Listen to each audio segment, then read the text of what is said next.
She look like a Leo. That's how I treat her. What's up, you guys, and welcome back to the channel. So today I'm going to tell you about a story that happened with me with a chargeback situation and how I handled it with PayPal, and how I have never lost a case with PayPal, because it can be very depressing when you get one of those, because it's like, you know, that's taking money out of your pockets when somebody decides to play with your money or play games with your business.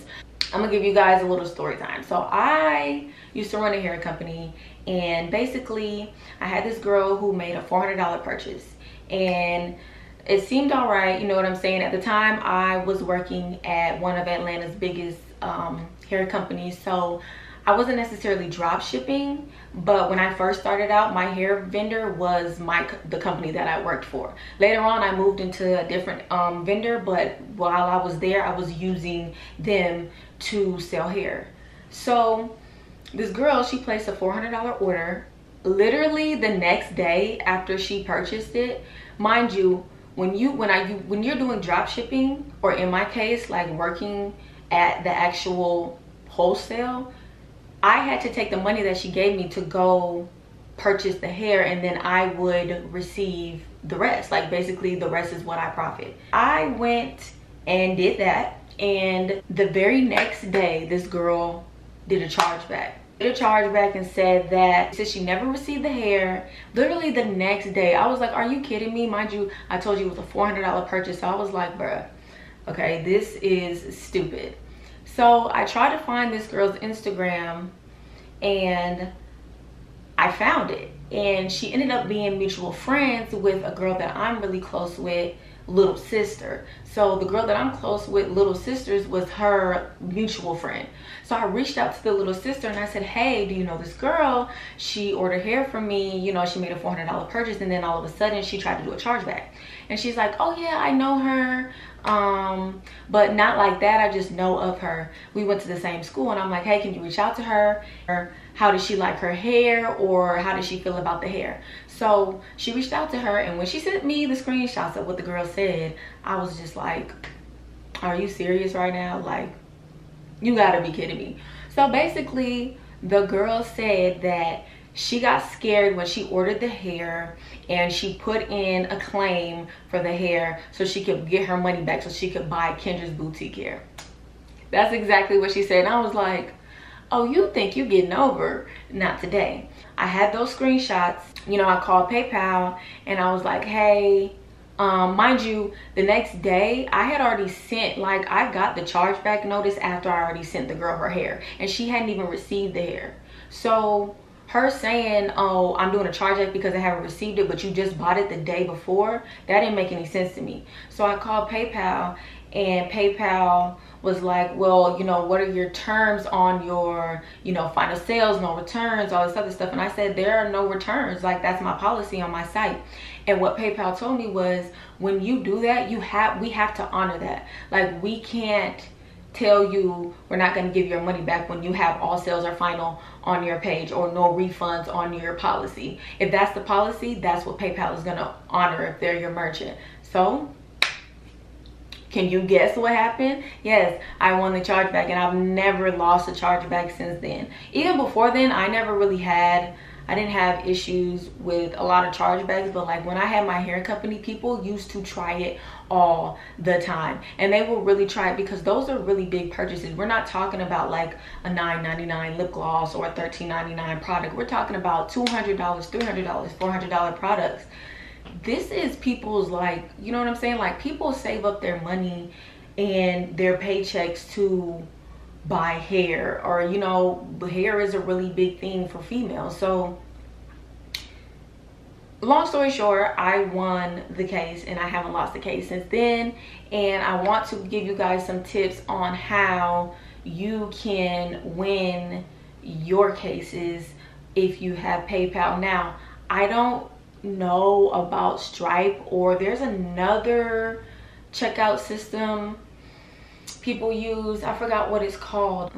I can't really give you the details on Stripe because I don't use Stripe, but I can give you the details on PayPal. Now, when you make your website, you guys need to be very sure that you have the shipping policy and the return policy on your site, because if you make this site and you do not put the return policy on there and the shipping policy on there, PayPal is automatically going to ding you for that, and they're going to give it in the customer's favor. They're going to automatically rule it in the customer's favor regardless. So that's why I say when you go through the shipping details, you really need to think about it and think to yourself, how long is this going to take me to process? How many days do you think it's going to ship to the customer? You have to do all that thinking and put that in your shipping details. And then returns is a very big thing, because when it comes, especially to hair businesses, if you're not going to do refunds, do not put that, you know, we will refund you. If the terms are too vague for you to even determine if you're going to refund or somebody or not, I wouldn't even play with it. Go ahead and put that there are no returns with all sales, and all sales are final. So that stops a lot of theft and a lot of fraud when it comes to the hair business, because they are the #1 for fraud when it comes to businesses. And I'm not even gonna lie, like, I had a friend who has a hair business right now, and I remember her saying that she had to switch from PayPal to another checkout merchant because PayPal actually is starting to not let hair companies register their business under them for a checkout method because of fraud. Like, they're starting to crack down on a lot of scammers when it comes to hair companies, because I'm telling you, people try it all the time. Instagram is so big now to where everybody is low-key kind of connected to everybody, so you never know who knows who. You know what I'm saying? Like, you could be ordering hair from I don't know, some other hair company, and their cousin is connected to their brother who knows their auntie, and here you are trying to scam this company, but she knows her and she knows him, just a whole bunch of mess. So that's why I say you have to be very careful and make sure to protect yourself when you guys are going into these hair businesses, because people try it all the time and it's very, very frustrating. I had my sister Shay order some hair. This is before I started selling hair. Otherwise, she would have just ordered it from me. But I had her order some hair from this IG famous person that everybody knows. They live in Atlanta, and she never got the hair. So $400 wasted. Probably about, like, I think she said she spent like $3 something on it. Not exactly $4, but maybe like $350 something on it. And she never got it. She sent out email after email after email. No response, no response, no response. So like I said, y'all have to be very careful. Chargebacks and all that type of stuff. You have to go through the motions on your site and really sit down and take the time to write out what your policies are going to be, because once you set that and somebody orders from you, when you go back, you can't go back. Once they get that receipt, it would be so easy for me as a customer to order something from you, and then here you are, you watched my video, and now you want to change your policy to all sales are final. But when I ordered from you, you know what I'm saying, that you didn't have that policy. So now I'm going to do a chargeback, and guess who's going to win? The customer, not you. So like I said, y'all have to be very careful on how you're handling your policies, because they really do matter. People will go out of their way to scam the smaller companies, not so much as the bigger companies, but this. And honestly, to me, I think it would be reversed. Like, if there's a big company, I would think that people would want to scam a bigger company rather than a smaller company. But a lot of people go for the smaller companies because they don't think that they're gonna go through the motions of like having to deal with the chargeback. But baby, let me tell you, I am not the one. I go through every single motion when it comes to that shit, because it's really, really important that people know you are not to be played with as a business owner, period.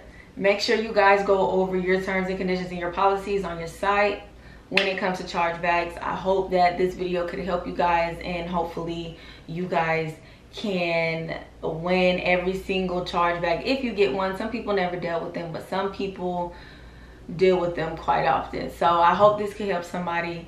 Like I said before, if you guys don't already follow me on Instagram at @TheRealNikkiNeal. Also, if you're not a part of the notification game, make sure you click that bell. Listen to me, I need you to focus. When you click the bell, you have to make sure the parentheses goes around the bell. If the parentheses does not go around the bell, you will not see my notifications. I don't know why YouTube just now changed the rules on the notifications, but when you click notifications, then you're going to get notified of my videos sometimes.